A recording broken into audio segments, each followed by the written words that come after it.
नमस्कार, नम्रताज रेसिपीमध्ये आपले खूप खूप स्वागत. तर आज आपण कुकरच्या 2 शिट्ट्यामध्ये तयार होणारा असा मसाला व्हेज पुलाव पाहणार आहोत. अगदी घरगुती मसाल्याचा वापर करून हा चविष्ट पुलाव तयार होतो. शिवाय याबरोबर खाल्ली जाणारी काकडीची कोशिंबीरही इथे कशी बनवायची ते पाहणार आहोत. हा पुलाव तुम्ही सकाळच्या घाई गडबडीत अगदी टिफिनमध्ये देऊ शकता किंवा कधी-कधी रात्री संपूर्ण जेवण बनवायचा कंटाळा येतो, तेव्हा हा पुलाव म्हणजे उत्तम पर्याय आहे. रेसिपी नेहमीप्रमाणे साधी, सोपी, सुटसुटीत तर आहेच. तेव्हा व्हिडिओ अगदी शेवटपर्यंत पहा आणि रेसिपी जर आवडलीच तर नम्रताज रेसिपीला सबस्क्राईब करा. अगदी निःशुल्क आहे आणि सोबतचे बेल आयकॉनवर क्लिक करा, म्हणजे मी जे नवनवीन व्हिडिओ बनवेन त्याचे नोटिफिकेशन तुमच्यापर्यंत पोहोचेल. लाईक करा आणि आपल्या मित्रमैत्रिणींना शेअर करा. चला तर मग जास्त वेळ न घालवता मसाला व्हेज पुलाव बनवायला सुरुवात करूया. मसाला व्हेज पुलाव बनवण्यासाठी इथे मी पूर्वतयारी करून घेतली आहे. त्यासाठी इथे मी फ्लॉवर, वाटाणा, गाजर आणि फरसबी समप्रमाणात घेतली आहेत. त्याबरोबर 2 वाट्या तांदूळ धुवून अगदी व्यवस्थितपणे अर्धा तास निथळून घेतले आहेत. त्याचबरोबर 1 कांदा आणि 1 टोमॅटो अशा प्रकारे अगदी उभे चिरून घेतले आहेत. आणि त्याचबरोबर आलं, लसूण, हिरवी मिरची आणि कोथिंबिरीची पेस्ट साधारणतः 2 चमचे इथे मी घेतली आहे.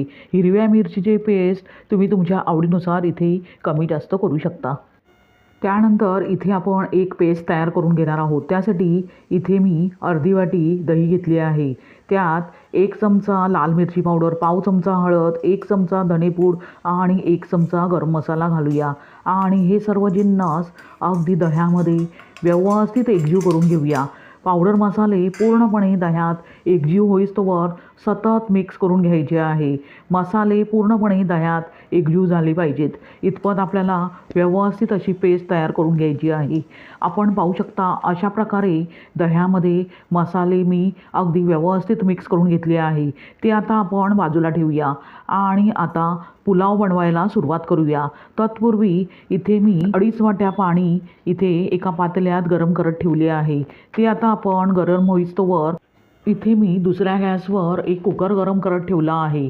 त्यात आता आपण 1 चमचा तेल आणि 2 चमचे तूप घालूया. इथे मी तेल आणि तूप दोन्ही वापरत आहे. तुम्ही संपूर्ण तुपाचा किंवा संपूर्ण तेलही इथे वापरू शकता.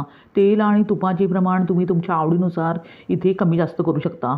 आता त्यात आपण खडे मसाले ॲड करूया. त्यामध्ये 2 तमालपत्रे, 2 हिरव्या वेलच्या, 2 दालचिनीचे तुकडे आणि 1 चमचा जिरे घालूया. आणि खडे मसाले तेलात अगदी 1 मिनिटभर व्यवस्थित परतून घेऊया. खडे मसाले तेलात परतून घेतल्यावर त्यात एक उभा चिरलेला कांदा घालूया आणि कांदा बदामीसर होईस्तोवर अगदी व्यवस्थित तेलात परतून घेऊया. हे करत असताना गॅसची फ्लेम मीडियम ठेवून सतत कांदा ढवळत राहायचे आहे, म्हणजे तो एकसारखा भाजला जातो. साधारणतः 2 मिनिटानंतर आपण पाहू शकता कांदा अगदी व्यवस्थित परतला गेला आहे. आता त्यात आपण एक उभा चिरलेला टोमॅटो घालूया आणि टोमॅटोचा अगदी कच्चेपणा जाईस्तोवर व्यवस्थित तेलात परतून घेऊया. टोमॅटो अगदी व्यवस्थित परतून घेतल्यावर त्यात 2 चमचे आलं, लसूण, मिरची आणि कोथिंबिरीची पेस्ट घालूया आणि हिरव्या मसाल्याचा कच्चेपणा जाईस्तोवर व्यवस्थित तेलात परतून घेऊया. हे करत असताना गॅसची फ्लेम मीडियमच ठेवायची आहे आणि सतत ढवळत राहायची आहे. साधारणतः 2 मिनिटानंतर आपण पाहू शकता हिरवी पेस्टही अगदी तेलात व्यवस्थित परतली गेली आहे. आता त्यात आपण जे पावडर मसाले दह्यात व्यवस्थित मिक्स करून घेतले होते ते आपण ह्या मिश्रणात घालूया आणि अगदी मसाले तेलात अगदी तेल सुटेस्तोवर व्यवस्थित परतून घेऊया. आपण पाहू शकता मसाले तेलात अगदी व्यवस्थित परतले गेले आहेत आणि त्याचा कच्चेपणाही पूर्णपणे गेला आहे. आता ह्या स्टेजमध्ये त्यात जे आपण फ्लॉवर, मटार, गाजर आणि फरसबी ज्या भाज्या घेतल्या आहेत त्या आता ह्या स्टेजमध्ये घालूया. तुम्ही तुमच्या आवडीनुसार इथे कोणत्याही भाज्या वापरू शकता. आता भाज्या अगदी मसाल्यात घातल्यावर व्यवस्थित कोट होईस्तोवर परतून घ्यायचे आहे. आपण पाहू शकता भाज्या मसाल्यात अगदी व्यवस्थित कोट झाल्या आहेत. आता त्यात आपण जे अर्धा तास धुवून निथळून घेतलेले बासमती तांदूळ आहेत ते आता ह्या स्टेजमध्ये घालूया आणि तांदूळही अगदी हलक्या हाताने भाज्यांमध्ये व्यवस्थित मिक्स करून घेऊया. तांदूळ तुटण्याची शक्यता असते, त्यामुळे हलक्या हातानेच अगदी व्यवस्थित मिक्स करून घ्यायचे आहे. आपण पाहू शकता सर्व जिन्नस अगदी व्यवस्थित एकजीव झाले आहेत. आता ह्या स्टेजमध्ये जे आपण दुसऱ्या गॅसवर गरम पाणी करत ठेवले होते ते आता आपण त्यामध्ये घालूया आणि हलक्या हाताने सर्व जिन्नस अगदी व्यवस्थित एकजीव करून घेऊया. सर्व जिन्नस अगदी व्यवस्थित एकजीव करून घेतल्यावर त्यात आपण चवीनुसार मीठ आणि अर्धा चमचा साखर घालूया. इथे मी दही वापरल्यामुळे चव बॅलन्स करण्यासाठी साखरेचा वापर करत आहे. जर तुम्हाला साखर आवडत नसेल तर स्किप करू शकता. आता पुन्हा हे सर्व जिन्नस अगदी व्यवस्थित एकजीव करून घेऊया. त्यानंतर त्यात 1 चमचा वरून तूप घालूया आणि पुन्हा हे सर्व जिन्नस अगदी व्यवस्थित एकजीव करून घेऊया. आता त्यानंतर कुकरचे झाकण लावून कुकरच्या 2 शिट्या करून घेऊया. आपण पाहू शकता कुकरची 1 शिटी झाली आहे. तशाच प्रकारे दुसरी शिटी झाली आहे. आता गॅस बंद करूया आणि कुकरची वाफ जाऊ देऊया.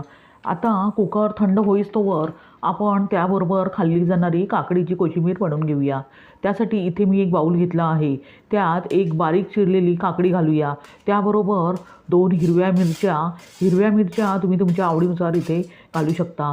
त्यानंतर गरजेनुसार कोथिंबीर आणि अर्धी वाटी दही, त्याबरोबरच मीठ चवीनुसार आणि अर्धा चमचा साखर घालूया आणि हे सर्व जिन्नस अगदी चमच्याने व्यवस्थित एकजीव करून घेऊया.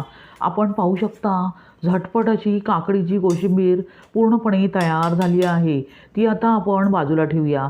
आता त्यानंतर कुकरची वाफ गेल्यावर झाकण उघडून पाहूया. आपण पाहू शकता चमचमीत असा मसाला व्हेज पुलाव पूर्णपणे तयार झाला आहे. लगेचच तो गरमागरम सर्व करूया. त्याबरोबर खाल्ली जाणारी काकडीची कोशिंबीरही त्याबरोबर सर्व करूया आणि वरून कोथिंबीरही वरून गार्निश करूया. अशा प्रकारे तयार झाला मसाला व्हेज पुलाव. ह्या पुलावबरोबर पापड किंवा लोणचेही तुम्ही घेऊ शकता. हा मसाला पुलाव बनवण्यासाठी जो मी गरम मसाला वापरला आहे त्याची लिंक इथे डिस्क्रिप्शन बॉक्समध्ये देत आहे. तुम्ही तिथे जाऊन चेक करू शकता. अशा प्रकारे तयार झाला मसाला व्हेज पुलाव. एखाद्या वेळेस जर जेवण बनवायचा कंटाळा आला, तुम्ही अशा प्रकारे चमचमीत पुलाव बनवू शकता.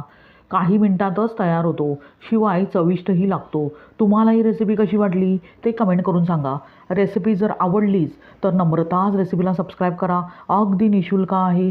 लाईक करा आणि आपल्या मित्रमैत्रिणींना शेअर करा. पुन्हा भेटूया अशाच चमचमीत आणि झटपट रेसिपीचा. धन्यवाद. श्री स्वामी समर्थ.